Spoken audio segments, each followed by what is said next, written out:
So JJ Abrams is maybe making a new Superman and Green Lantern movie? Huh.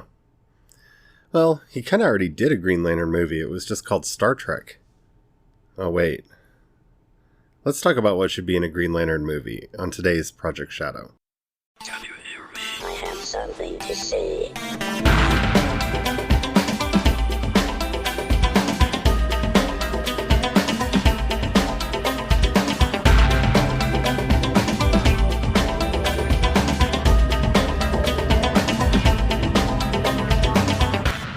Project Shadow starts now.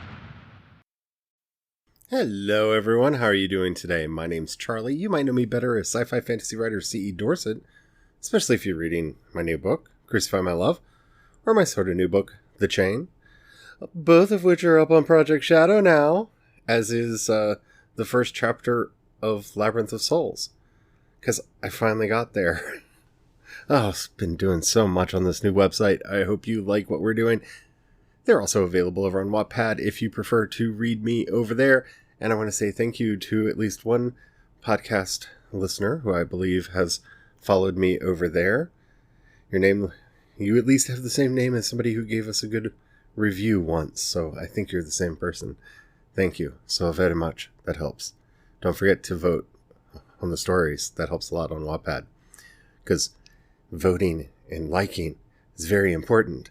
So if you haven't already rated this podcast, please take a moment to do so in whatever app you're listening to me on. It really does help out so much. It tells the algorithms to share the show with more people.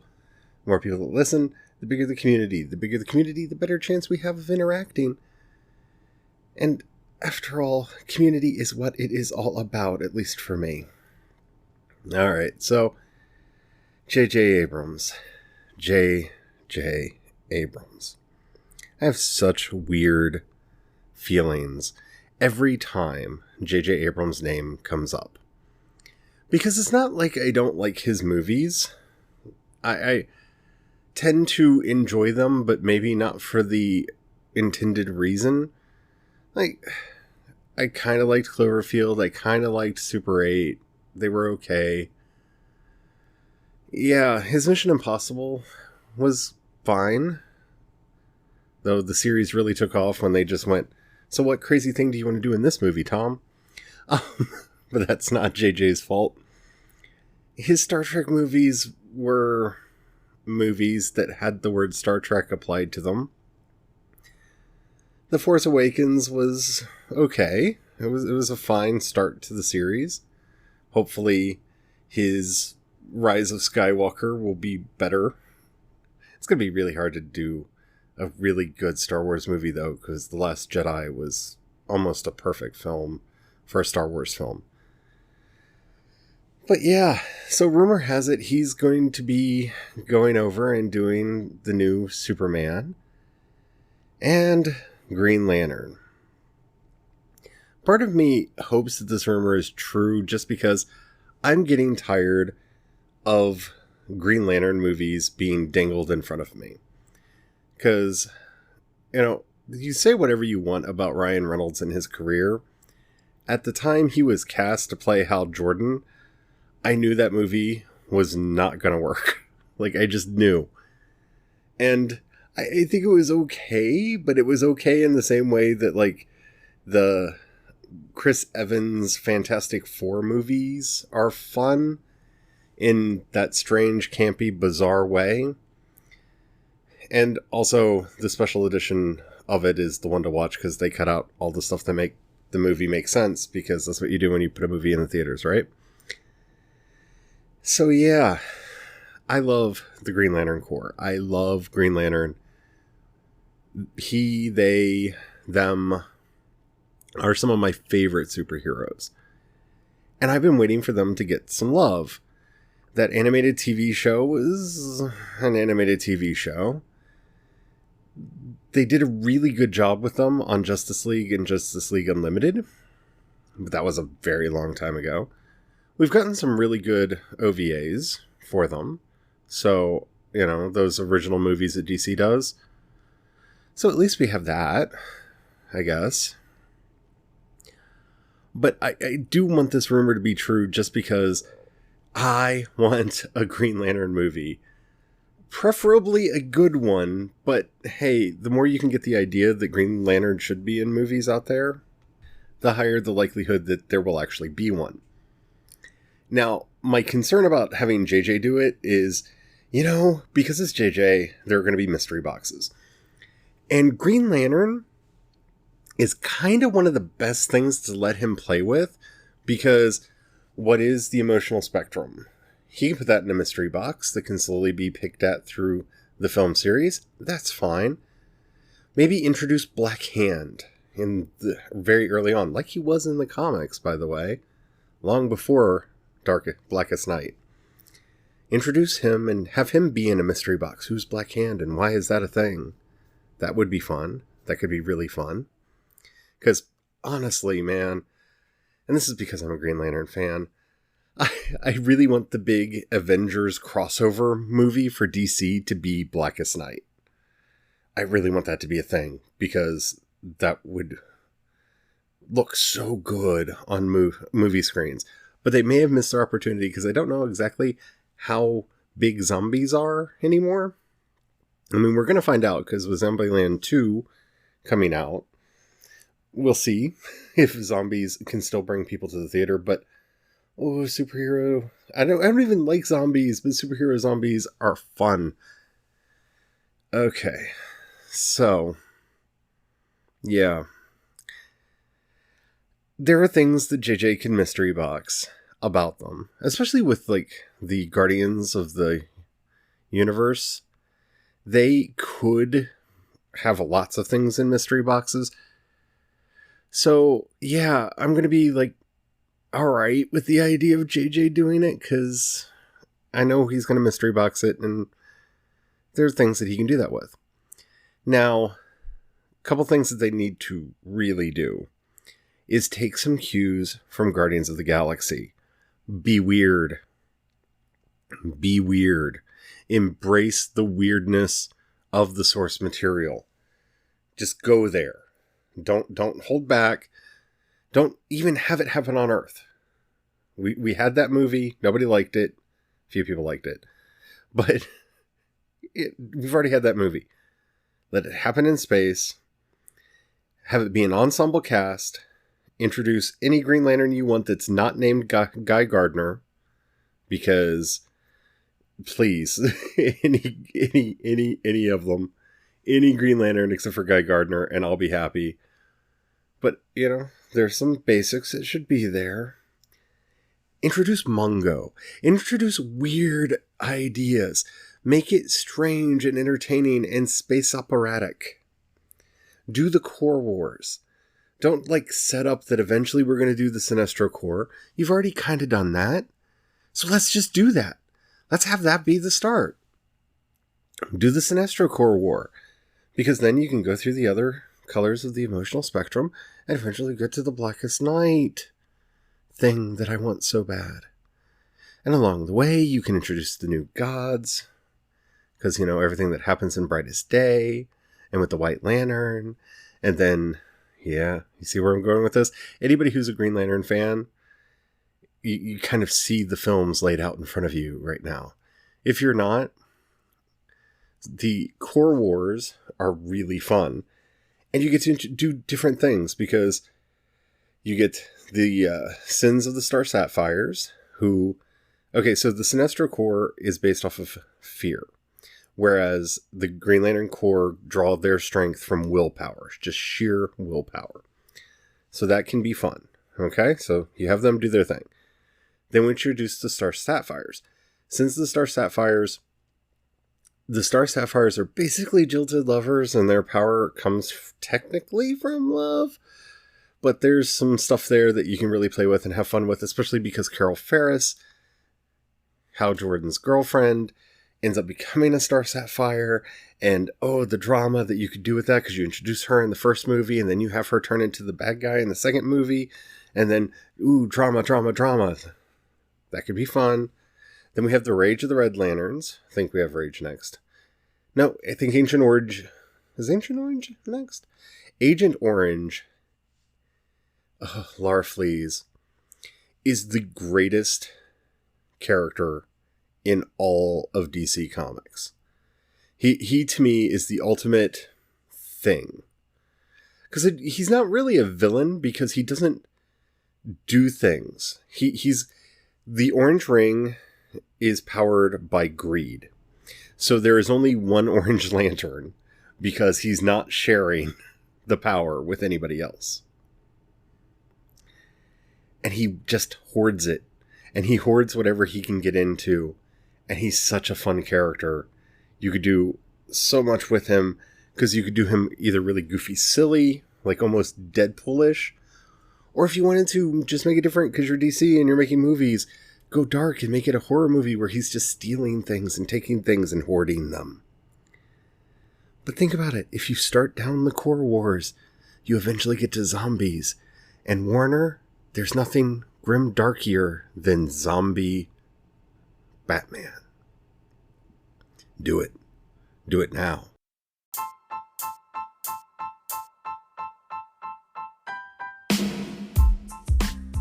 Now, the one thing that I don't want them to do with a new Green Lantern movie is another origin story movie. I think we can all agree that we're kind of over the origin story. There are ways to tell a hero's origin in course of another story. Captain Marvel did a very good job at that. So did Doc Strange. I don't just want an origin story. I mean, Abin Sewell and Hal Jordan, we got that movie already. I don't want that movie again. Or if you just want to do what would be your ultimate Hal Jordan trilogy, do the Parallax storyline. I've been saying this for years, and I don't understand why they're not doing this. You want a movie arc? Okay. So we introduce Hal Jordan in movie 1. He is a hero. Set him up to fight whoever you want him to fight. Let that go. Season 2, episode 2, movie 2, whatever you want to call it. He gets possessed by the Aeon. Each of the energies in the Green Lantern Corps has an energy being that embodies that. And Parallax is the energy being that embodies fear. And he ends up possessing Hal Jordan. And Hal Jordan goes crazy. And he goes crazy for a very good reason in the comic, though I doubt they'll do that in the movie. Because, that would involve them actually doing setup. And the one thing that we know that the DC movies just can't do is setup. Like, if it was a Marvel movie, this would be all in the works to get us there. Because, just to tell the story simply, Hal Jordan's hometown of Coast City ends up getting destroyed during an alien invasion, just completely destroyed, obliterated. And the Guardians will not let him use the power of the Green Lantern to bring it back. And so he goes just a wee bit crazy and starts killing off Guardians and starts trying to take the power for himself. He ends up killing off other Green Lanterns. And it's a whole thing. He ends up being possessed by Parallax and now has the power to basically destroy everything and just becomes this rage fear monster that is a supervillain in his own right. Then, when he gets defeated, he gets killed, and his spirit comes back as Spectre. And we have him trapped in this world, forced to help people because he cannot go to his rest because of all of the bad that he did before he died. That is a fun story arc. You can use that to introduce so many characters that deserve movies, like John Constantine can come in there, Swamp Thing can come in there, Deadman. So many wonderful dark parts of the DC comics universe that I don't understand why they don't use, because they obviously want to be doing dark movies. I mean, I saw Man of Steel, I saw Batman v Superman, I saw Justice League, I saw Suicide Squad. And there you go. There's your trilogy. he ends up getting redeemed by the end of the third movie. Big, powerful scene. Roll credits. Is that dark enough for you, DC? Is that dark enough, Warner? Because I know you like the dark stories. You're pretending that you're going away from them because Shazam actually made you money and you're doing 1980s themed Wonder Woman because you are. And I'm fine with that. I would love to see you have a sense of humor in your films. But I know deep down in your heart that's not what you want to do. You want to milk the misery of mankind. You want to make people suffer and feed off of that sweet, sweet suffering so that you can grow strong in your villainy. And the best way to do that would be either to give us the core wars leading up to Darkest Night, Blackest Night, or to give us the Hal Jordan trilogy I just laid out. Now, are they going to do either one of those things? No. No, they're not. JJ Abrams is going to come up with a weird mystery box. Probably not do the sequel, so somebody else will have to deal with his mystery box. And then who knows what will happen after that. If it even gets a sequel. Because that's the biggest problem that I have with being a fan of DC Comics right now. Is there's nobody home. Say what you will about Kevin Feige and his vision for the Marvel Cinematic Universe. He at least has one. And he's made movies that have worked, that have been very good, that have been very entertaining, and that a lot of people have liked. He's told stories that go from film to film to film, that build on each other till you get something as amazingly epic as Infinity War, and then Endgame. But no one is trying to do that over at DC. And I'm not saying that they need to do that. You can totally break up these characters and do smaller stories and not have to try to Avengers it. I'm fine with that. But there needs to be somebody home. There needs to be somebody there, like Greg Berlanti, over with everything that's going on in the Arrowverse, who has an idea, who has a vision, who is keeping things consistent and making sure that it works. Showrunners are important. And if we're going to be doing these serialized movies and these cinematic universes, the first thing you have to understand is you have to start looking at them as if you're doing really big TV shows. For that, you need a showrunner who has significant vision, who has the ability to project ideas into the future and see the potential of the characters in the movies that you're making. If you do that, you'll come up with something amazing. Or at least interesting. Zack Snyder was not that person. JJ Abrams is not that person. But you need to find someone. Someone. I'm not even going to name names, because I can think of a couple of people off the top of my head that might be good for the part, but I don't know. The people that came first and foremost into mind, they don't really have a lot of live action movie experience. So I don't know if they would actually be good. I got excited when they put Jeff Johns in charge and then didn't let him do anything because they're Warner Brothers and they're going to do what they want. Because at least he understands comics and he understands the characters a bit. And that would just be refreshing.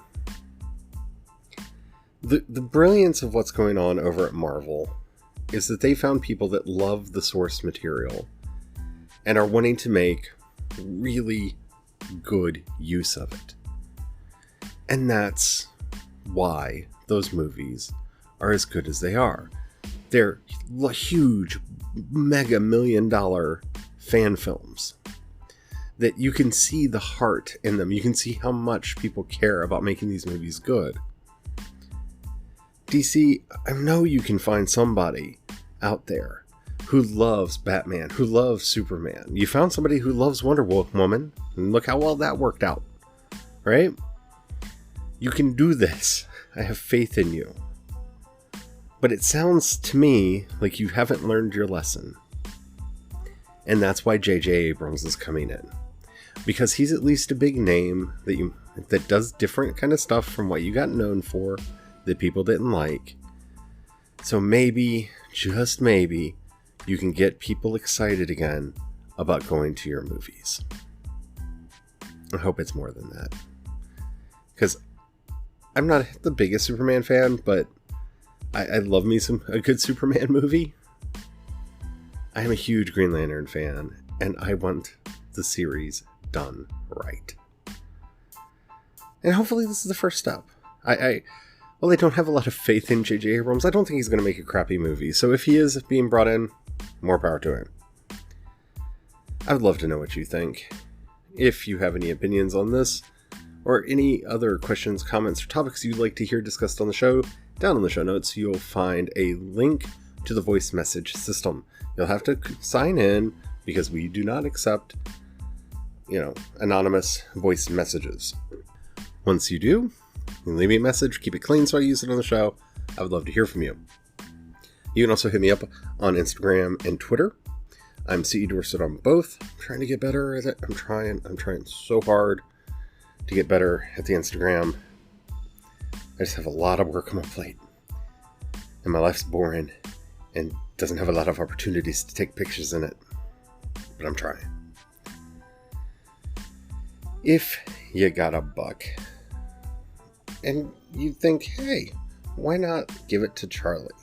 You can join the project by going into the show notes and clicking either the Patreon link or the community support link.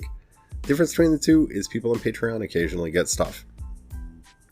Then, all you have to do is sit back and be awash in my gratitude. Thank you to everyone who does that. It really does mean the world to me. That is how I am planning on making a living from now on. Hopefully people will still buy my books and stuff too, but by putting them out for free on the website, I'm hoping that people will enjoy them and contribute to the Patreon to help me keep writing them. That's the goal, at least. We'll see how all this works out. If you don't have any money right now, or you don't feel like giving, that's perfectly alright. Don't worry about it. But if you know somebody you think would like this podcast, do share it with them. That helps out immensely. Alrighty, so a lot going on. Until next time, don't forget, have the fun,